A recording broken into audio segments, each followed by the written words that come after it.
اور بلا شبہ یقیناً ہم نے تجھ پر ایک اور بار بھی احسان کیا جب ہم نے تیری ماں کو وحی کی جو وحی کی جاتی تھی، یہ کہ تو اسے صندوق میں ڈال پھر اسے دریا میں ڈال دے۔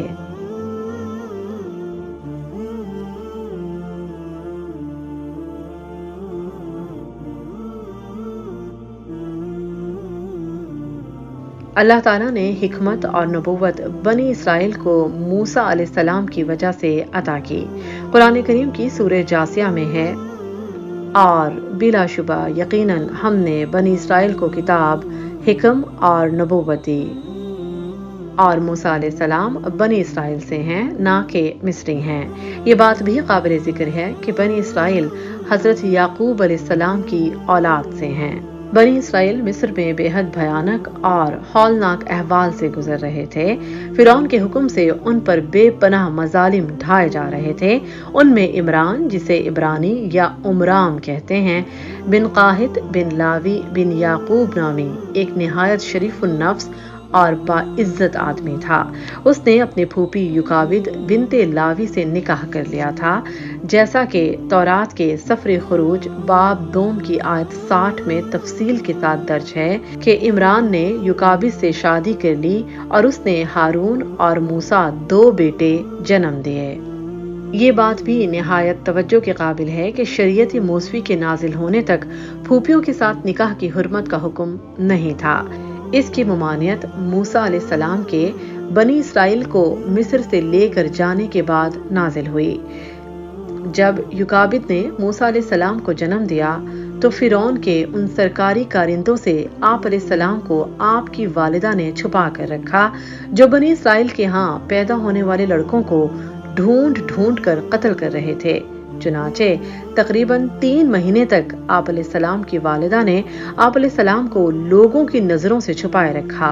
پھر جب موسیٰ علیہ السلام کی والدہ کو اس بات کا ڈر ہوا کہ کہیں یہ راز لوگوں میں افشا نہ ہو جائے، تو اللہ کے حکم سے آپ علیہ السلام کی والدہ نے ایک صندوق بنایا اور آپ علیہ السلام کو اس صندوق میں رکھ کر لہروں کے حوالے کر دیا، اور ساتھ ہی بیٹی کو حکم دیا کہ دریا کے کنارے کنارے صندوق کے ساتھ چلتی جا اور دیکھتی جا کہ صندوق کو اللہ کہاں جا پہنچاتا ہے۔ اللہ تعالیٰ نے آپ علیہ السلام کی والدہ کو اس بات کی وحی کر دی تھی کہ وہ موسیٰ علیہ السلام کو واپس بھی لائے گا اور پیغمبری سے بھی نوازے گا۔ اس بارے میں مزید سورہ القصص میں ارشاد ہے، اور ہم نے موسیٰ کی ماں کی طرف وحی کی کہ اسے دودھ پلا، پھر جب تو اس پر ڈرے تو اسے دریا میں ڈال دے، اور نہ ڈر اور نہ غم کر، بے شک ہم اسے تیرے پاس واپس لانے والے ہیں اور اسے رسولوں میں سے بنانے والے ہیں۔ آپ علیہ السلام کی بہن صندوق کو لہروں کے ساتھ بہتا دیکھتی رہی، یہاں تک کہ وہ صندوق اٹھا کر فرعون کے محل میں پہنچا دیا گیا۔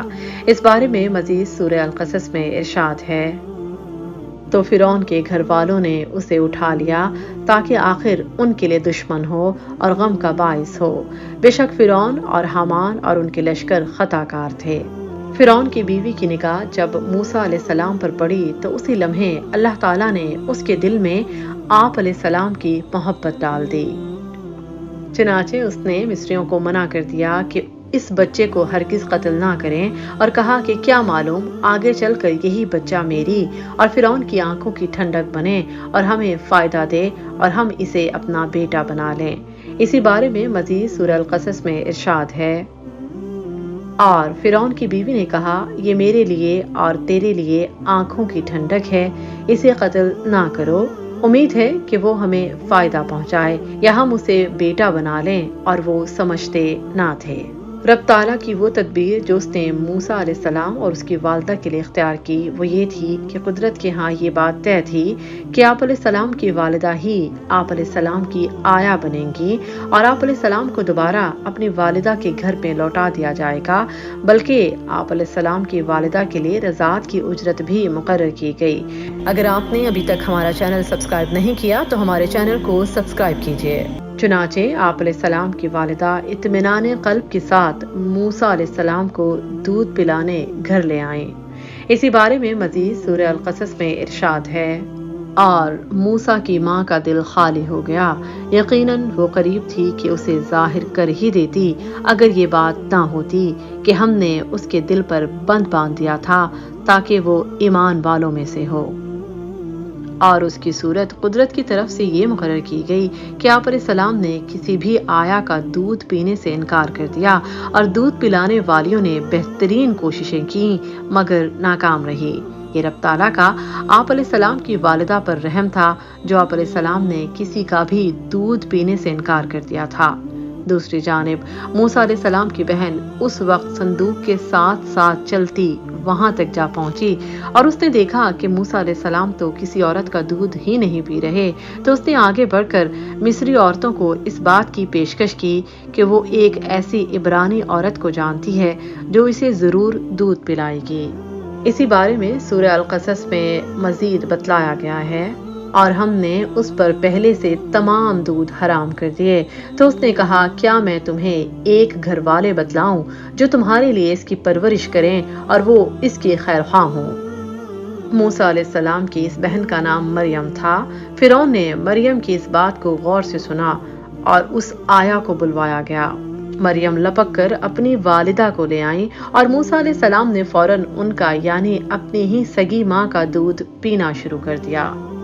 یہ واقعات قرآن کریم کی ان آیات میں درج ہیں، یعنی تو ہم نے اسے اس کی ماں کے پاس واپس پہنچا دیا تاکہ اس کی آنکھ ٹھنڈی ہو اور وہ غم نہ کرے، اور تاکہ وہ جان لے کہ یقیناً اللہ کا وعدہ سچ ہے، اور لیکن ان کے اکثر نہیں جانتے۔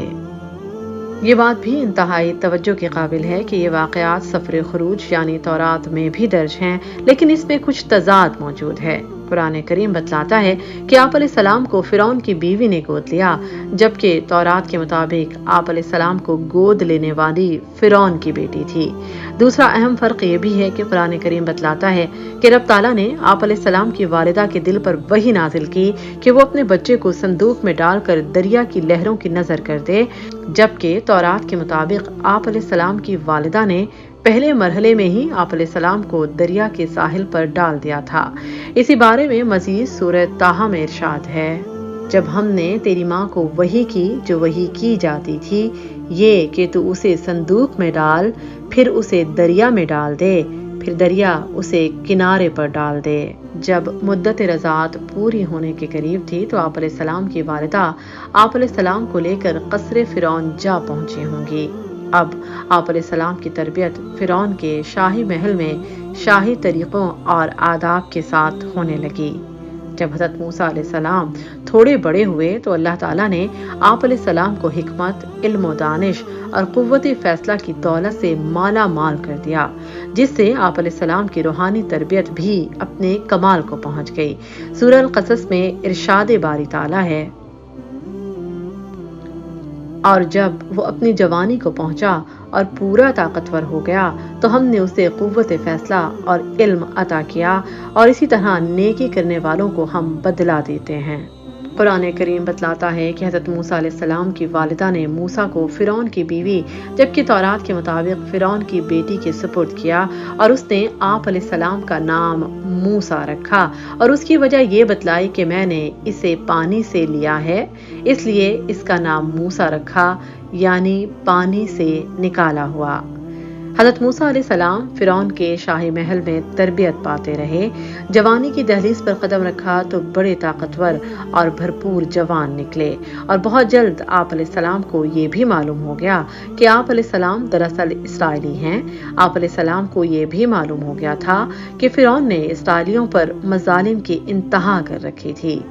تفسیر طبری میں ہے کہ اللہ تعالیٰ نے آپ علیہ السلام کو بھرپور جوانی دی، اور اب آپ علیہ السلام مصریوں کو بنی اسرائیل پر ظلم کرنے سے منع کرنے لگے، اور بنی اسرائیل میں موسیٰ علیہ السلام کی شہرت اور مقبولیت میں اضافہ ہونے لگا۔ بنی اسرائیلی موسیٰ علیہ السلام کو اپنا حامی طرفدار سمجھنے لگے، اور یہی وجہ تھی کہ مظلوم اسرائیلی مصری مظالم کی شکایت آپ علیہ السلام کے پاس لے کر آنے لگے تھے۔ چنانچہ ایک دفعہ آپ علیہ السلام شہر کے ایک طرف اس وقت چلے جا رہے تھے جب شہر کے سب لوگ بے خبر سو رہے تھے۔ آپ علیہ السلام نے ایک مصری کو دیکھا جو ایک اسرائیلی کو بیگار لینے کے لیے گھسیٹے جا رہا تھا۔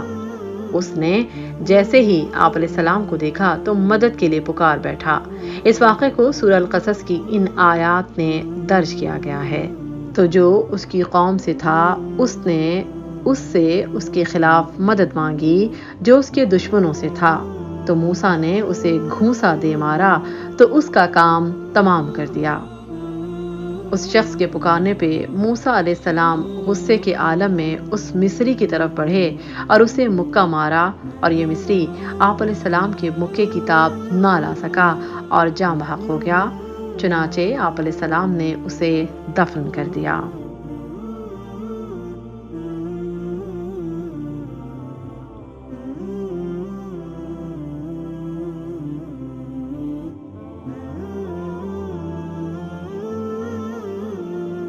حضرت موسیٰ علیہ السلام کی کہانی کا دوسرا حصہ بہت جلد ہمارے YouTube چینل پر نشر کیا جائے گا۔